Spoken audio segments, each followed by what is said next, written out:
Welcome to episode 3 of Real Talk, Real Tea. Today we're stepping into the world of Boris, a man who grew up in London's Grenfell Tower and now finds himself surviving in Colombia's notorious Combita prison. From a childhood shaped by the heart of London to a life of resilience behind bars, Boris's story is a rare look inside a world few of us will ever see. You may notice some background noise and occasional issues with the sound quality, as this conversation was recorded under challenging conditions through a basic phone, an unstable internet connection, and the constant noise of prison life. But in that rawness, you'll hear the reality of Boris's daily struggle. Now, here's his story in his own words. I was born in Armenia, Quindío. That's part of the coffee district in Colombia, like the main part where the coffee grows. I was taken to the UK when I was 3 years old, and we arrived in London in Earl's Court. From there, my mum, we lasted like 6 months in Earl's Court. From there, we went to Latimer Road areas, went to the Lancaster West Estate. In Grenfell Tower, where sadly the fire happened not a few years ago. Mm-hmm. What was my life like growing up in the UK? I grew up with my mum. Yeah. One of my cousins in the same apartment as like it is. His dad used to work most weekdays, so he'd stay at mine. I had another cousin that lives in Grenfell as well on the 7th floor. Basically, from when I was a child, I wouldn't leave the block, to be honest.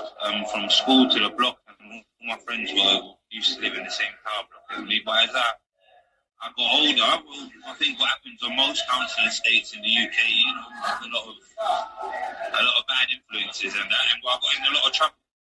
I was silly. I was a stupid kid. I used to listen to people a lot. I used to get into a lot of trouble to do with postcodes and whatnot. In Ladbroke Grove to do with Shepherd Bush and so on. But I ended up in prison a lot of the time I spent in the UK. I got kicked out of a lot of schools. I grew up in a people referral unit on the same estate where I was living. And then I ended up getting deported when I was 19, but I got put in prison when I was 16. 39 months later, I lost all the appeals that were available for me, and that's when I got sent to Colombia in 2010. How did I adjust? I was lucky. I was lucky and stupid at the same time, because the area I got to wasn't really. If I would have known better, I probably would have ended up somewhere else. But obviously, I just told the taxi driver to take me to a cheap hotel. He took me to Ciudad Bolívar. It's like it's the south of the city, and it's basically an upwards neighborhood. So it's all mountainous, and you know what I mean. So it's like the favelas in Brazil. It's a bit complicated. Life's very humble around there, and I don't know if I met the right or wrong people, because I met my friends. I obviously ended up doing what you know what I mean? I ended up living a safe life in a certain way.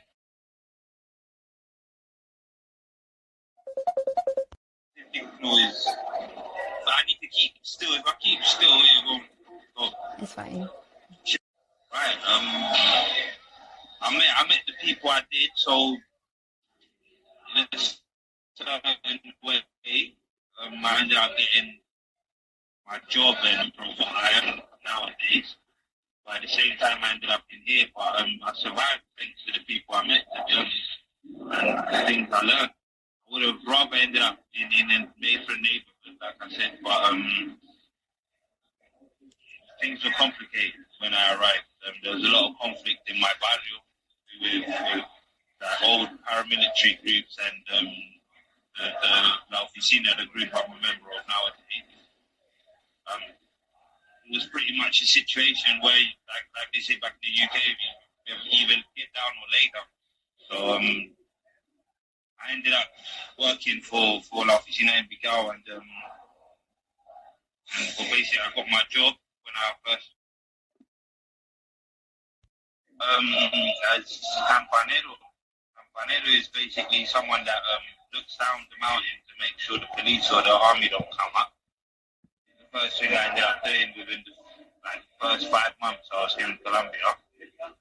I was living in a hotel at that time. I used to earn 80,000 pesos basically every day, doing that for 5-6 hours.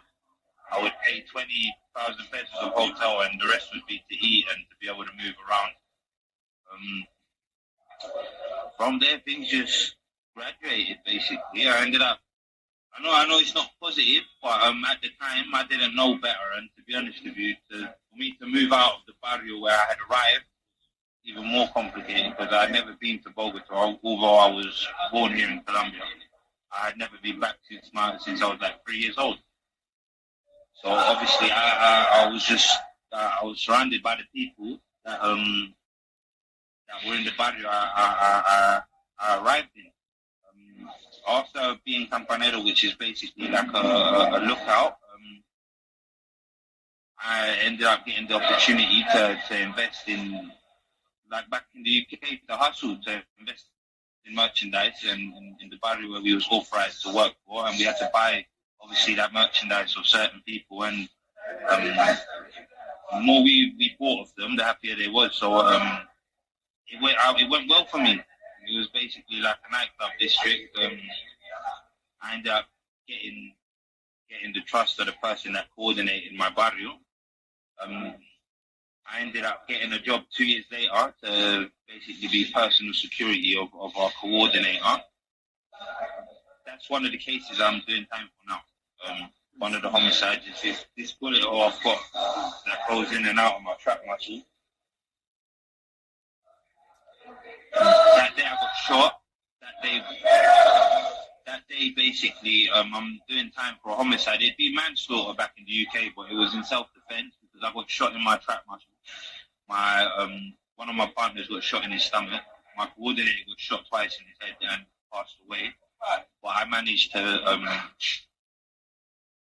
shoot one of the fellas, which is one of the homicides I'm doing time for today. But I only got 9 years for that specific case because of the injury I received and what happened and what the person that died had done.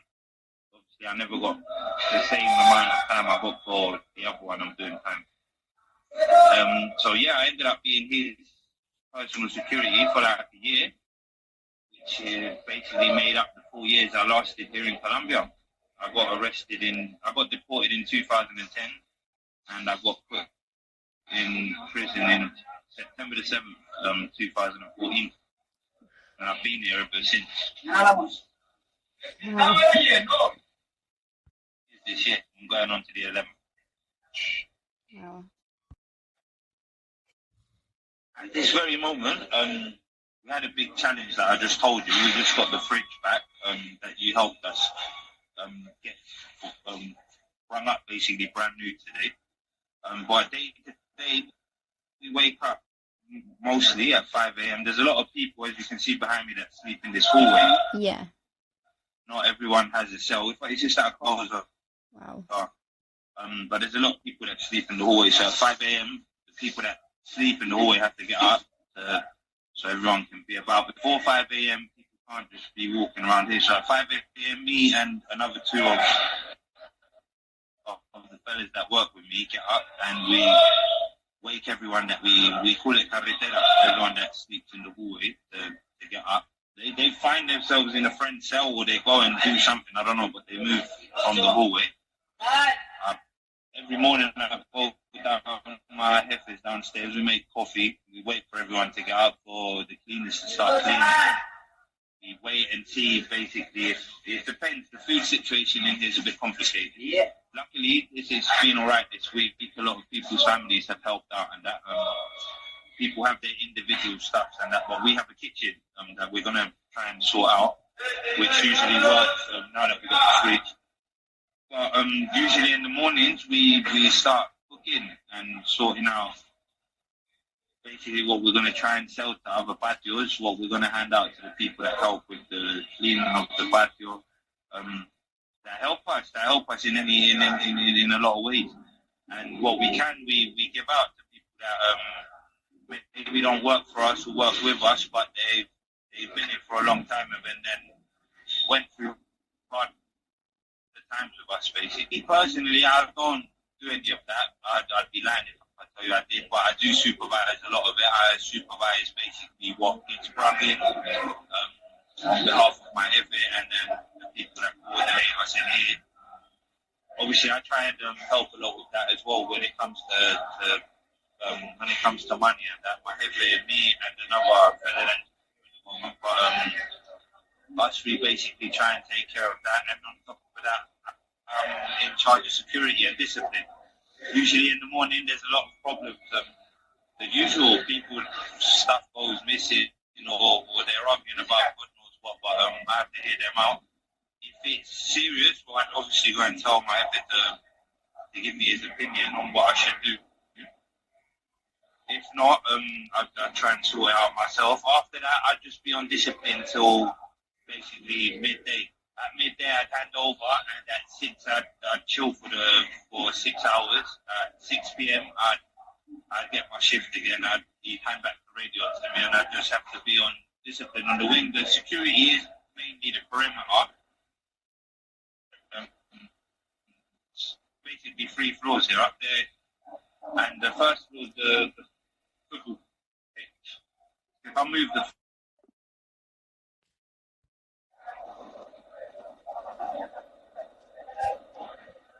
security side is basically just the perimeter. Keep an eye on the perimeter from the other side, which we've had conflict with in the past. We've had difficulties with them in the past. Yeah, I basically just take care of that till about 8 o'clock at night time. I can relax. Myself is this one this morning.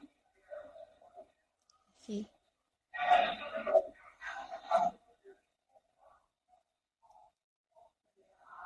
That's pretty much it, to be honest, Sophie. Every single day, when something out of the usual happens, it's not usually good. So a lot of things do happen in it, but a normal day, that's basically my routine. Right, in 2020, it wasn't only that.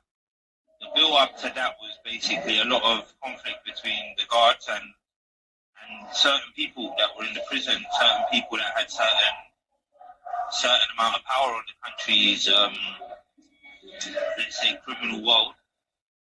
There was a lot of murders with the captain of the prison, a lot of normal guards getting shot outside. They used to leave their job and get shot, and so they started with a kind of syndicate thing that basically ended up complicating the corruption. It was corruption. It was the people that brought in the phones and the drugs, and that started getting their lives a bit more complicated. So they started, let's say, pissing our heifers off, and it ended up with a lot of conflict. From there, COVID hit. So with everything that was going on, I think the guards took a strike pose. They tried to do a strike. But obviously, it's a prison, so it was a bit complicated for them to leave with what was going on with COVID.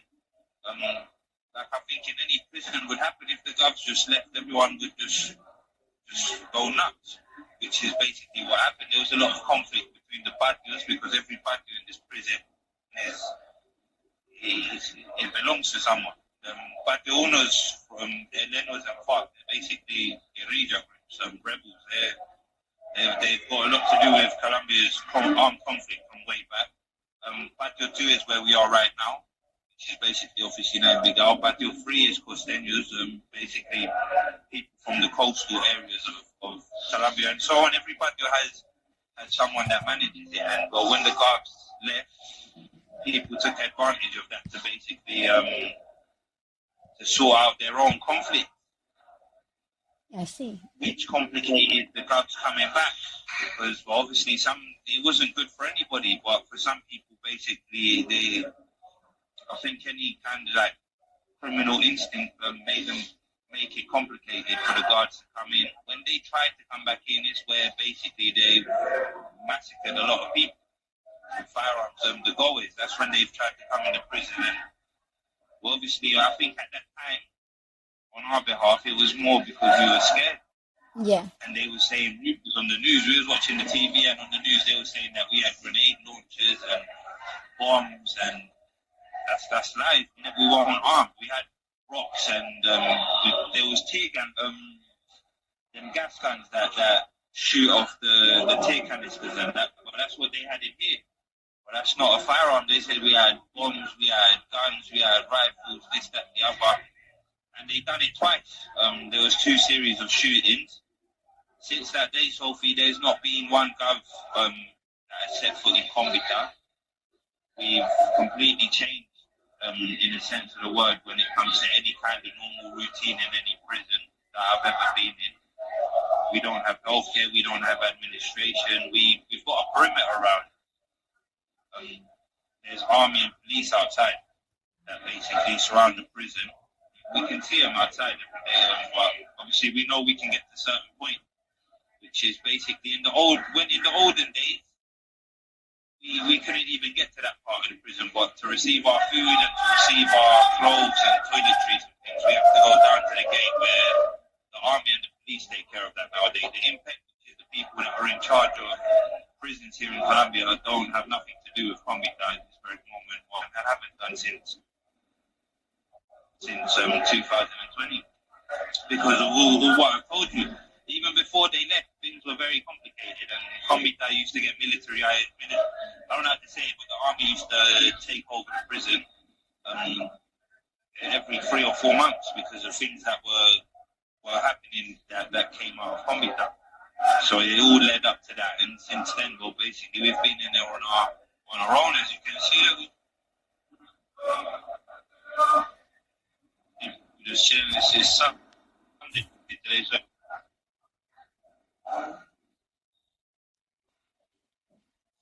How we managed to survive.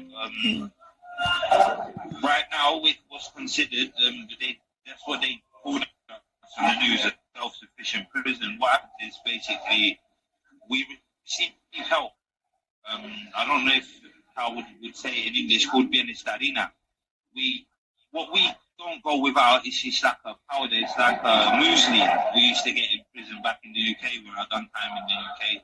Muesli, basically. I know people would understand what I'm talking about, but it's like little cornflakes. We get bags upon bags of that donated down at the gates every morning for everybody. Let's say our families are the ones that take care of us, basically, that bring things up to the gate. They get searched and disinfected, and they get left down there. We've established this over a very, very long time, because at the beginning, I don't know if it's normal or not, but for us it became a very big problem, because your family would come and leave your parcel down at the gates, and people from other patios, and there was even people living in the hallways in where what used to be the education blocks and so on. Every building in here basically got occupied by prisoners.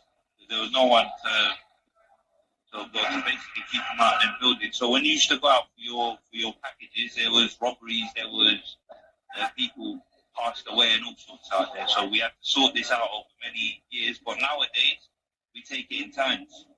Monday patio, no, Tuesday patio 2, and so on.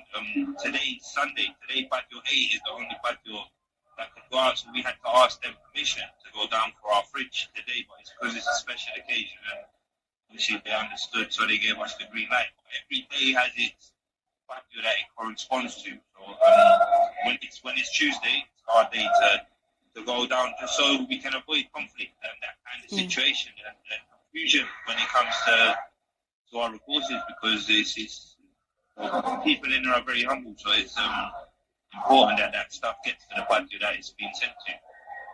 But that was a very complicated situation for the first few years. But that's how we managed to work out basically a peaceful way of getting everything that corresponds to every patio to get there. And every patio does something different. We try and do things with food. There's patios that sell all sorts of drugs. We try and keep policy on a no hard drug policy, so they can smoke weed, they can sniff coke, but they can't smoke bazooka or do heroin. There's certain rules our organization implements it, not because we don't agree with it or we have any kind of moral problem with it. Just when people smoke that kind of stuff, it makes people like my job a lot more complicated because they get, you know what I mean? It makes people go a bit mad. So we try and keep that down here, which is one of the reasons that I have to keep an eye on people to avoid these kind of things happening. People maybe not respecting the rules that my office put in order for us to live as calmly. As you can see, look, we're considered one of the worst prisons in the world, and people are calm. I can't say the same for everybody, but here we've kept it like that, and people prefer the living and the living conditions instead of like they're doing other values, which is good for some and bad for others. Thank you, Sophie. Guys, it's been a lot of effort. I can't say it's just me. Luckily, I've been very lucky in my life, and especially in here, we're lucky to be with who we are and for them up their mindset the way they do. And it's been an effort between a lot of us, and there's been a lot of problems, even wars, basically, in here to get things like this. And everyone's happy. We're not happy because we're in prison, and obviously the situation is mad, but we're at least we do our time. Yeah, I was just saying that these people do their time here in relative peace. Well, we wait for the situation to be sorted out. Apparently, there's a justice reform this year that is one of the family for the government to transfer or get people not recompensated with money or with, you know what I mean, nothing, to get people recompensated in the sense of the word of our sentences. Because a lot of our cases have been, in Colombia, you have the right to the tribunals, you have the justice system is very complicated, and it's impossible without an administration in a prison to help us with them kind of things, with communication with the court tribunals or the tribunals in Bogota that have our cases. It's been possible to advance a lot of people's individual cases. So yeah, our families are trying to back up, get the prison shut down and try and get a lot of us to maybe get our freedom back. That's incredible. Our families do. We've basically, recently, I've started doing raffles. A friend of ours loaned us like 500,000 pesos, which is how we managed to replace the fridge that had broken. But a lot of things, people try and make waju bags. There's indigenous tribal people here that they're worth a lot of money, but they do basically these bags that they sew and send outside, and they do raffles or they auction them in the barrios, or people, churches and that buy them off them sometimes, which helps us a lot. Stuff like that. There's a lot of people here that it surprise you, the amount of things that people are doing it to basically try and get something brung up, because they sell the bag and what gets brung up is basically shopping. For most of the elderly people here, that's what they do. Fishing nets, hammocks, we do food, we sell them to other parties. Like I said, the raffles, my headband, that all they sell weed, but we try and keep heavy drugs out. Like I said, in other patches they sell.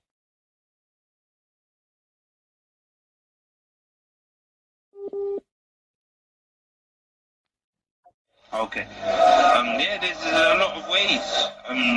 There's a lot of ways that elderly people do stuff. There's my headband that we've even, like I was saying, we even have to sell weed to try and, you know what I mean, keep the boat afloat when it comes to food and that. That bienestarina that they give here, basically, I don't mind it, but a lot of people don't even go down and pick it up. So yeah, it's complicated. Sometimes things get hard in here, but thank God it's been 4 years when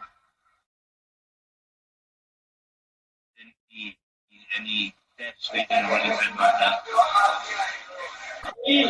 Of course, I'm head of discipline on this patio. I basically coordinate a team of 22 of us at this very moment that keep an eye on a lot of things. We don't steal anyone else's stuff. no one can hit anybody or stab anybody or should have any firearms. They shouldn't even have the weapons. Like I said, our biggest problem has been with the drug situation. They allow weed, they can sniff coke, they can take them psychiatric pills, but we don't allow basukon or heroin, no crack or any kind of drug like that on the patio, which we've had a lot of trouble basically controlling, because when someone smokes that and they're addicted to that, well, they basically try and smoke it any way they can.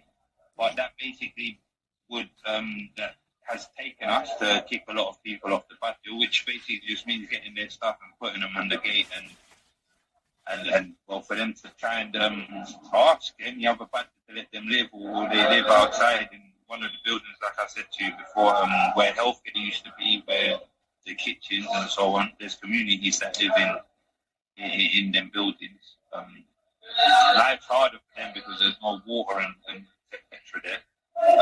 The water situation here, I think you might have seen it on Ricky's a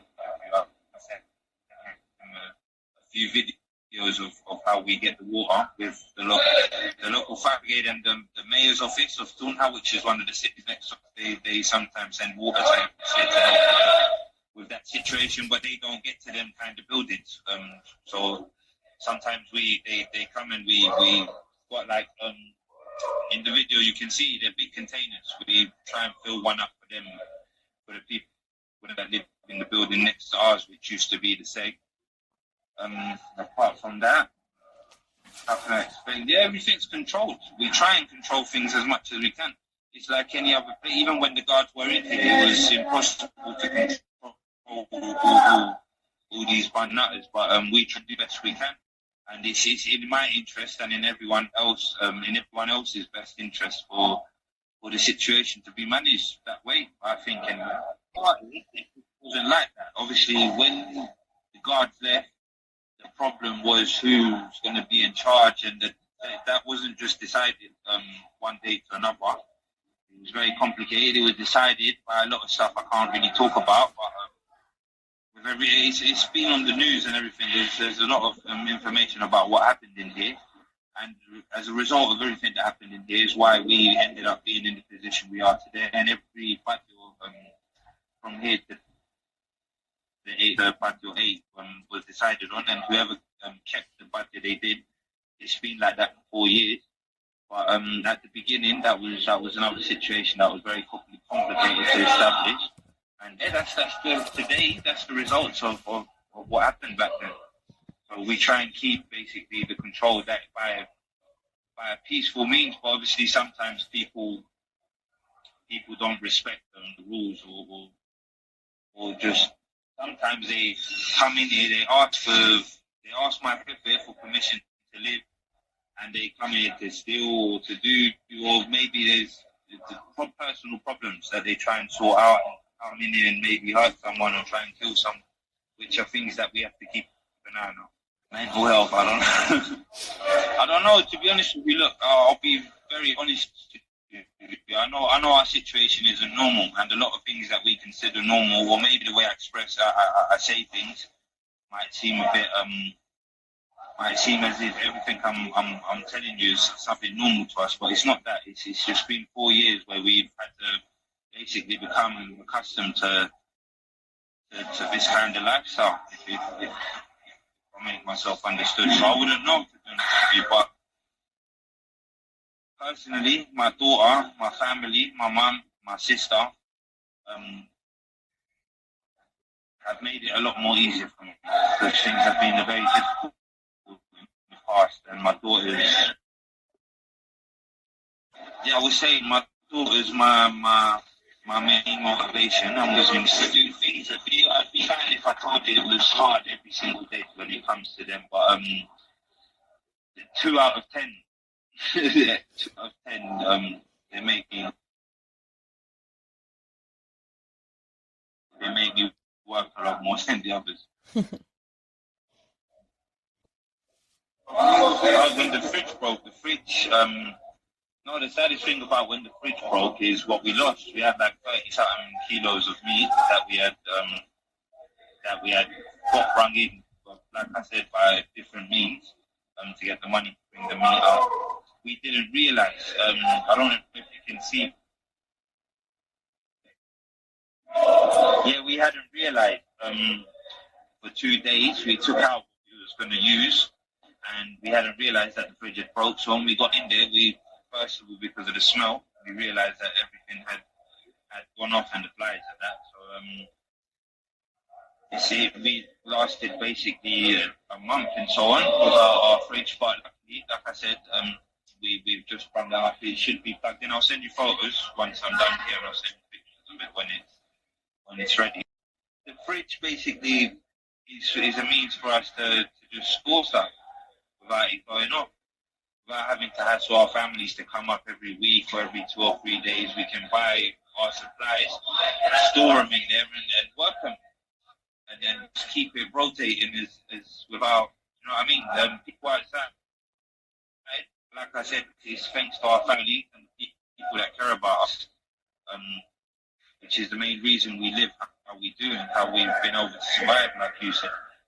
But we also appreciate that their time's important, and with the fridge, obviously, that facilitates that a lot more. Nobody's been released from Combita since 2020. Like I said, we have no acting department. The people that are in charge of our cases are court tribunals, which are basically court tribunals here are basically assigned to different cities, different barrios, different sectors of every city. Usually we get assigned to the city nearest to the prison, which obviously relays information with the prison from an admin department here. There is no one here to make that kind of communication possible, which means that everybody in here since 2020 has had their case on pause. There's people in here that should have been released on conditional release. Nobody here has done their time. I can't deny that. We done a check on this not long ago. We went around the back as well. There's lawyers in here, the people that know about these kind of things. So they went around the patios and asked people when release dates were. Nobody's sentence has been finished, but there is people in here that, as of 2 or 3 years ago, would have been liable for maybe a house arrest or do you know what I mean? Yeah. Some kind of administrative benefit, a conditional release or tag or something, or a work release that hasn't been possible because there's no way of trying to apply for it or trying to make a court. We can't phone them off because they say it's illegal. If they were, you know what I mean? They make our life a lot more complicated with a situation that they made this way. Do you know what I mean? Yeah. So they're trying to sort that out with the justice reform that's coming up this year, which because of the lawyers and the folk in here that know about laws and that try and help us with this situation, have been backing that a lot. And there's a lot of people outside the group, because really and truly we should be studying, rehabilitating ourselves when we've been forced to do this instead. I'm proud of myself. I'm proud of myself for having self-control and learning that life's not all about violence. Like I said, keeping this place under control isn't about just killing them or hurting them. Without people's support, we wouldn't be in the position we are nowadays. I wouldn't be in charge of anything. I'd just be another, you know what I mean? It's because people support my head bit, the way he's thought about things and the quality of life that they have on this fight. I'm proud of that. But obviously, when it comes to paperwork with the courthouse, they're not going to say that. When I'm going to apply for my release to go home to my family, they're not going to say, right, you got this now. I actually kept the peace, done our job for 4 years. Let's give him a chance. They're just going to say, right, it's been 4 years where he hasn't studied, where he hasn't worked, where he hasn't done these courses that they ask us to do. And the way the system works for every other prison in the country and in most countries, even like back in the UK, Yeah. which is what we're trying to fight, basically. And we're trying to get some kind of recognition on that front. I'm not really the most clued up person on that, but we have people on the patio that come from them kind of background. There's a lot of politicians in here, there's lawyers, there's people from all walks of life. So yeah, there's people in here that know about them kind of laws. So we're fighting, and there's an active thing going on outside in respect of that.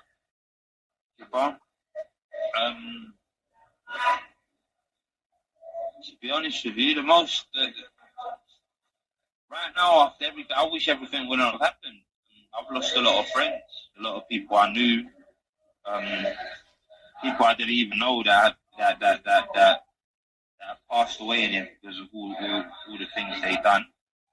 Right now, with that being something that I can't change, what we was just talking about, the administration side.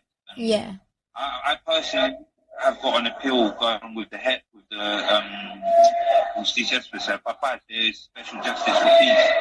There's certain court tribunals that recognize certain organizations in this country as being involved in the armed conflict, which takes them down a different justice system and has got a lot of people, which has helped a lot of people like that in the situations that we are, that come from barrios where maybe the situation was forced upon us to be the way we was,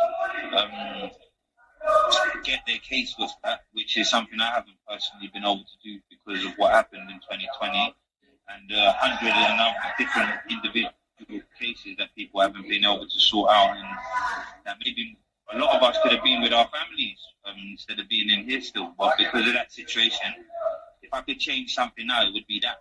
But the government, we've tried to ask them to at least look at it on their behalf, independently outside, and they haven't done that. They haven't sent anybody. All they send is soldiers and police with guns and that to keep the perimeter secure. That's all the government send. They've sent Red Cross people when it comes to that injection that they give everyone for that virus. That's the only thing when the nurses and that come down, that's it. And apart from that, our families are the only people that come near this prison. What needs to happen to improve the situation is to get Combita shut down, to get us our transfer at least to another prison, back to our cities where we're from, because apart from being in prison and the situation that we have here, I'm 3 hours away from my house, and a lot of our people, our 16, 20 to get to the prison, which our family members do, because if it wasn't for them, well, people wouldn't eat. I think Combita just needs to get shut down to better things, because they're not going to come back in, or they haven't done. We've tried to negotiate that with them in the back in the past, but they tell the Ministry of Justice in Colombia to transfer certain prisoners in here because they say that they pose a threat to their security. That's the excuse they have, and the excuse that they've always given, that from a lot of orders are given for a lot of the things that happen in this country. Colombia's got a lot of problems. My country is very complicated. Life here has been complicated as a very long time for a lot of the things that happen outside, which is the main argument that the impact have to say that they're not going to reinstall themselves in the prison. So I don't see another solution, to be honest, Sophie, for them to close Combita down and transfer us to other prisons. No one in here live on a cloud that they're just going to be go home and that the government's going to feel bad for us or anything, because the Colombian government's done worse things. This is government in my country is used to getting but it like just, do you know what I mean? Get us back back in the system. 4 years since we've been like this, at least fed and treated normally, because they're the ones that bring us here and they're the ones that have us. Do you know what I mean? In custody, so they should be responsible for that kind of stuff. But for me, the priority is